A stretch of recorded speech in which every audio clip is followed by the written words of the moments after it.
மகா பெரியவா சரணம். உடல் சிரமம், புயல், மழை என எது வந்தாலும், பகலோ ராத்திரியோ எந்த நேரமாக இருந்தாலும் மகா சுவாமியை தரிசிக்க வேண்டும் என்று தோன்றிவிட்டால் உடனே கிளம்பி விடுவார் பிரதோஷ மாமா. வீட்டிலிருந்து சுமார் 4 கிலோமீட்டர் தூரத்தில் உள்ள மடத்துக்கு சிவநாமத்தை பாடியபடியே வந்து பெரிவாளை தரிசிப்பதை பெரும் பேராக கருதியவர் இவர் என்கிறார் பிரதோஷ மாமாவின் உறவினரான அகிலா கார்த்திகேயன். பிரதோஷ மாமாவின் இயற்பெயர் வெங்கட்ராமன். சேலம் மற்றும் சென்னையில் ரயில்வேயில் பணிபுரிந்த வெங்கட்ராம ஐயர் பிரதோஷம் தோறும் காஞ்சி மடத்துக்கு வந்து பெரியவாரை தரிசித்து செல்வாராம். இதை கவனித்து விட்டு மகா பெரியவரே ஒரு நாள், பிரதோஷம் தவறாமல் வரவந்தானே நீ என்று கேட்க, அது முதல் அவரின் பெயருடன் பிரதோஷம் ஒட்டி கொண்டதாம்.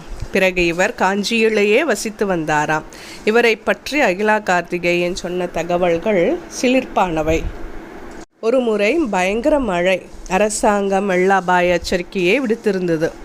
ஆனால் எதையும் லட்சியம் செய்யாமல் வழக்கம் போலவே கிளம்பி 4 கிலோமீட்டர் தூரம் பயணித்து திரும்பியவரை காத்தருளியது மகா பெரியவாளின் பேரருள் அல்லாமல் வேறென்ன.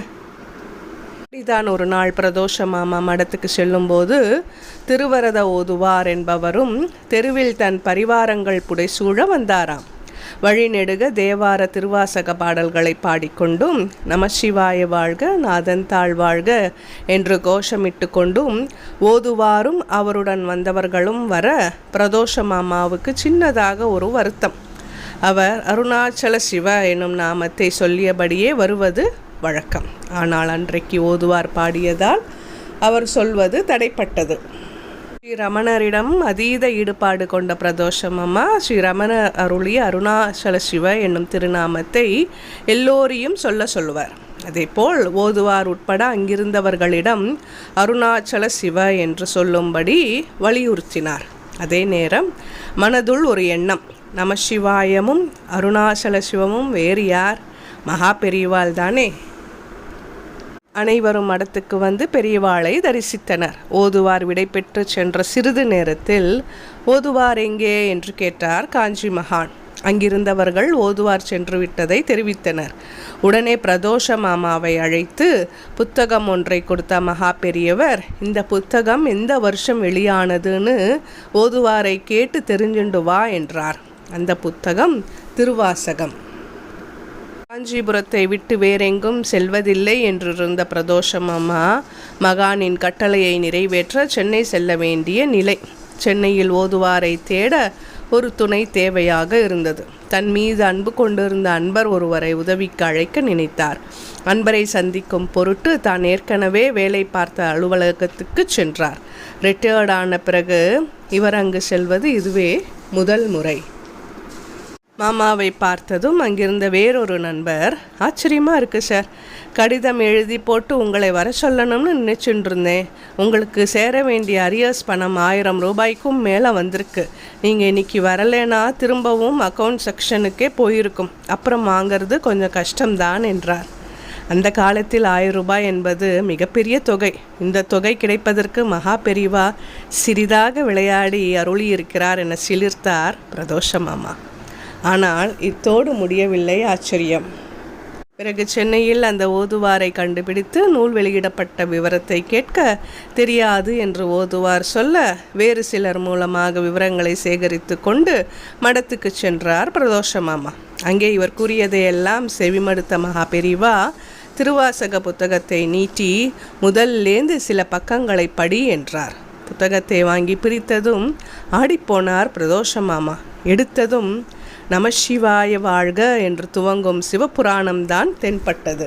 அருணாச்சல சிவனும் நமசிவாயமும் வெவ்வேறல்ல என்பதை பிரதோஷ மாமாவுக்கு சூசகமாக உணர்த்திவிட்டார் மகா பெரியவா. திருப்பாவை திருவெம்பாவை பற்றிய சம்பவம் ஒன்றையும் தெரிவித்தார் அகிலா கார்த்திகேயன். அது 1949 வருடம் மகா பெரியவா திருவிடை மருதூரில் இருந்தார். ஆச்சி அம்மையார் ஒருவர் தினமும் புத்தகம் ஒன்றை எடுத்து வந்து பெரியவாளுக்கு முன்னே பாடிவிட்டு செல்வார். ஒரு நாள் ராமமூர்த்தி என்பவரிடம் அந்த அம்மையார் பாடுற திருப்பாவை திருவெம்பாவை பற்றி தெரியுமா என்று கேட்டார் பெரியவா. அவருக்கு ஒன்றும் தெரியவில்லை. உடனே அவரை தேவராஜ பாகவதர் என்பவரிடம் அனுப்பி திருப்பாவை திருவெம்பாவை பாடல்களை வெளியில் பாட சொன்னால் எல்லாரும் பாடுவார்களா என்று கேட்டு வர சொன்னார். ராமமூர்த்தியும் பாகவதரை சந்தித்தார். அவரோ இந்த பாட்டுகள் யாருக்கு தெரியும், ஒருத்தரும் பாடமாட்டாங்க என்று சொல்லிவிட்டார். இதை அப்படியே மகா பெரியவாளிடம் தெரிவித்தார் ராமமூர்த்தி. உடனடியாக திருப்பாவை திருவெம்பாவை மாநாடு நடத்துவதற்கான ஏற்பாடுகளை செய்தார் காஞ்சி மகான். மார்கழி பிறந்ததும் ராமமூர்த்தி என்பவரையும் கண்ணன் என்னும் அன்பரையும் அழைத்து கையில் விளக்கும் புத்தகமாக யானையின் மீது உட்கார்ந்தபடி ஸ்ரீ மகாலிங்க சுவாமி திருக்கோயிலின் 4 வீதிகளிலும் திருப்பாவை திருவெம்பாவை பாடல்களை பாடும்படி உத்தரவிட்டார். பிறகு பெரியவாளின் ஆசியுடன் திருப்பாவை திருவெம்பாவை மாநாடும் சிறப்புற நடைபெற்றது. அதையடுத்து சங்கீத கச்சேரிகளிலும் திருப்பாவை திருவெம்பாவை பாடல்களையும் வித்வான்கள் பாடத் துவங்கினர். கி வாஜா போன்ற தமிழறிஞர்கள் இந்த பாடல்களை விளக்கி சொற்பொழிவாற்ற ஆரம்பித்தனர். அது மட்டுமா, அப்போதைய இந்து சமய அறநிலைத்துறையின் ஆணையராக இருந்த உத்தண்டராமன் என்பவரிடம் மார்கழியில் எல்லா கோயில்களிலும் திருப்பாவை திருவெம்பாவை மாநாடு நடத்த ஏற்பாடு செய்யுங்கள் என்று அருளினார் மகா பெரிவா. அதேபோல் சுவாமிகளின் உத்தரவை சிறமேற்கொண்ட டி.கே. பட்டம்மாள், எம்.எல். வசந்தகுமாரி, அரியக்குடி ராமானுஜ ஐயங்கார் போன்றவர்கள் திருப்பாவை திருவெம்பாவை பாடல்களை பாடி பரப்பினார்கள். சில காலம் கழித்து ராமமூர்த்தியிடம் அந்த ஆச்சி அம்மையார் பாடின பாட்டுகளை யாரும் பாடமாட்டான்னு சொன்னேளே, இப்போ யாராவது பாடுறாளா என்று குறுஞ்சிரிப்புடன் கேட்டார் காஞ்சி பெரியவா. இதில் நிக்குறுகி போன ராமமூர்த்தி, பெரியவா ஈஸ்வர ஸ்வரூபம், அவா நினைச்சா நடக்காததே இல்லை என்று சொல்லி சிலாகித்தாராம். பிறகு ஒரு முறை தஞ்சாவூரில் யாரிடமோ பேசி கொண்டிருக்கும் போது, இப்போ திருப்பாவை திருவெம்பாவை பாடல்களை எல்லா இடத்துலேயும் எல்லாரும் பாடுறானா, அது இவனால தான் என ராமமூர்த்தியை சுட்டி காட்டி சிரித்தாராம் பெரியவா. நன்றி. சக்தி விகடன். மகா பெரியவா சரணம். சப்ஸ்கிரைப் செய்யாதவர்கள் சப்ஸ்கிரைப் செய்யவும் மற்றவர்களுக்கும் பகிரவும். நன்றி.